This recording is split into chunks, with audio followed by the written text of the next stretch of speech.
நண்பா இந்த எல்லா யூடியூபருமே இந்த குணாயை வச்சுன்னு விதவேலை காமிச்சிருக்காங்க. அதாவது நம்ம டீம்மேட்டை நாக் பண்ணிட்டு மேலேருந்து வர மாதிரி நமக்கு வருதா இல்லையா செக் பண்ணுவோம் அப்படின்னு சொல்லிட்டு நம்ம டீமில் ஒருத்தனா டவுன் பண்ண சொல்லியாச்சு.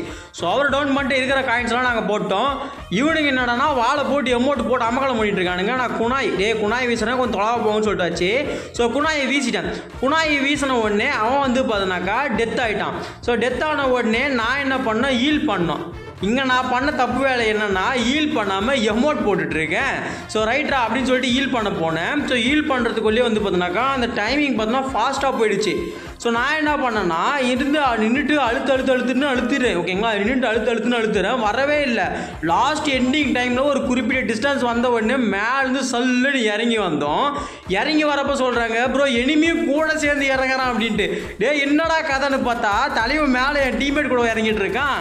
அவ்வளோதான், அவனை செய்யலாம் அப்படின்னு சொல்லிட்டு பார்த்துட்டு இன்னைக்கு இருக்குன்னு பார்த்தா ஏறி போக ஆரம்பிச்சது தான் நண்பா. நமக்கே ஆட்டம் காட்டுறான் போல. நானும் கிருன்னு இந்த பக்கம் வந்து பார்த்தா வாழை போட்டால் நான் ஏறி இந்த பக்கம் போய்க்கணும், தப்பு பண்ணேன். இந்த பக்கம் போகலான்ட்டு போனால் நம்ம டீம்மேட் வச்சு சும்மா தலை பார்த்தா அடித்து முடிச்சிருக்காப்புல. ஸோ ஃபைனலாக அவனே முடிச்சு தரமான மேட்ச்.